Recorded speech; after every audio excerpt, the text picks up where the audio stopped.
Senator Sanders, welcome.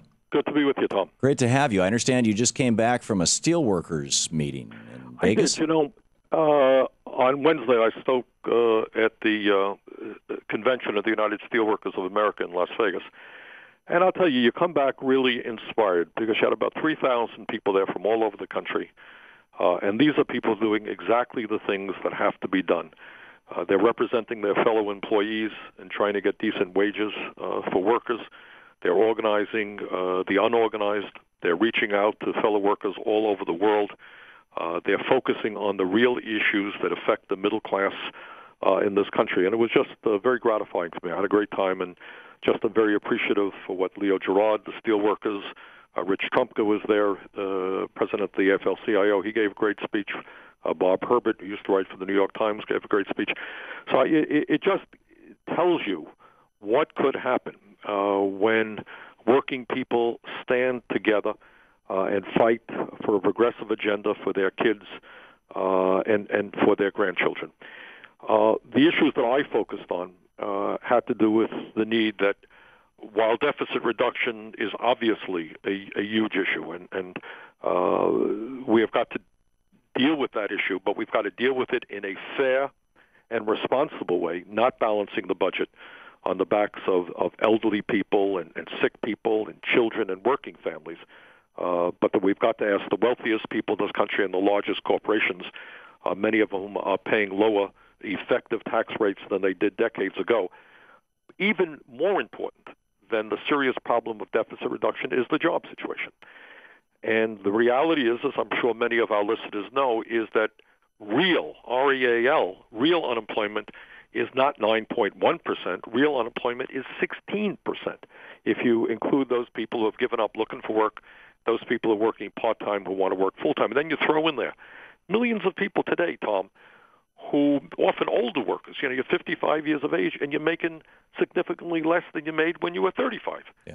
And just think about how that feels.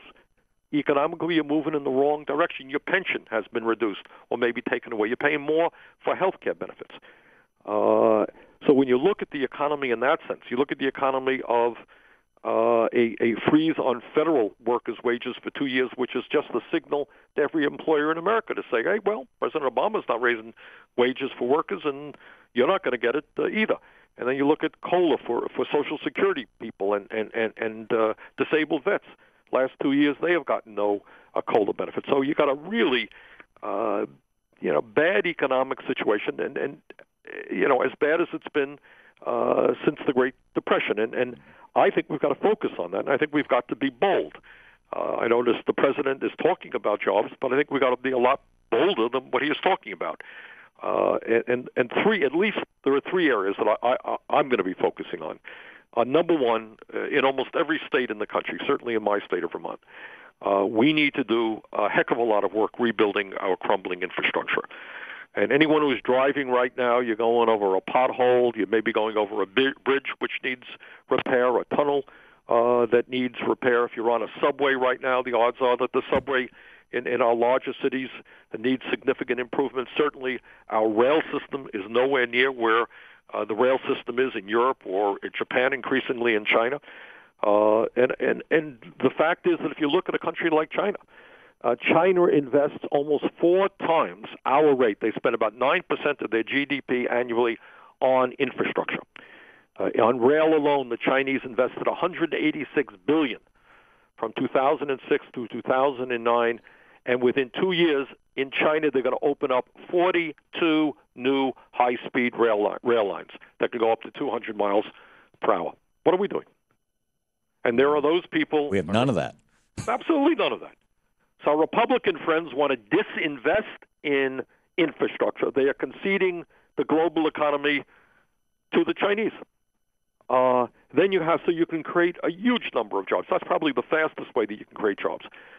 So it's infrastructure, it's building schools, public transportation, water systems, serious problems with water. We don't talk about it very much, but both clean water, wastewater, we're losing huge amounts of water through using old pipes. I mentioned, I think, on this program, I talked to a mayor in the state of Vermont. Guys, in Rutland, Vermont, they still have water pipes built during the Civil War era. And that's not uncommon. So you have to invest in those things. We need engineers to help us do that. But we can move significantly forward in creating millions of jobs by rebuilding our infrastructure. And when you do that, you make our country more productive and more competitive in the global economy. And now is the time to do that. Second of all, we are sitting right now, we have the technology to significantly transform our energy system away from fossil fuels and greenhouse gas emissions to energy efficiency and to sustainable energy. I was talking to somebody who knows a lot about this a couple of weeks ago, and what he was telling me in my state of Vermont, and this is not untypical. In fact, Vermont does a better job, I think, than any other state in the country in terms of energy efficiency. But he said that the overwhelming majority of homes and buildings in the state of Vermont, if they were weatherized, we could cut back on fuel bills and the amount of fuel that we use by 20 or 30%. So think about how much fuel we could save. Right now we're spending about $350 billion a year importing oil from Saudi Arabia and other countries. Think about the jobs that you create making our homes, our schools, our office buildings, our factories more energy efficient. A lot of jobs right there. And then we begin to move to sustainable energy, wind, solar, geothermal, biomass, make sure that those products are manufactured in the United States. There's a lot of job opportunity in those areas. But once again, for my Republican friends who want to cut back on sustainable energy, they're conceding that whole economic sector to the Chinese, who are investing huge amounts of money in wind and solar. And meanwhile, I believe it was the New York Times yesterday was reporting that they found radioactive tritium in the river in Massachusetts. The Connecticut River, right? We're in Vermont. We are working. Actually, we're hoping to be the very first state in the country to shut down a nuclear power plant that does not want to be closed down. There have been some that have been shut down. But the owners of that company are called Entergy of Louisiana. They want to keep it. I think the people of Vermont do not want to keep it, and some of us are trying to see that at the end of 40 years that license is not renewed. And then the third area where I think we have, maybe the most significant of them all, is to take a very, very, very hard look at our disastrous trade policies. And here's an example, Tom, and I know you talk about it all the time, where the split between Main Street America, working class America, and the media elite and Congress and the White House is just incredible. In Washington, they keep talking about unfettered free trade and continuing the policies of NAFTA and CAFTA and permanent normal trade relations with China, and how wonderful it'll be. We got a new trade agreement coming up, negotiated by George W. Bush, that Obama wants to push through with South Korea, Colombia, and Panama. To my mind, a disaster. It continues the process of losing jobs in this country and sending them abroad. But those are the areas, I think, some of the areas we've got to focus on if we're going to rebuild the middle class.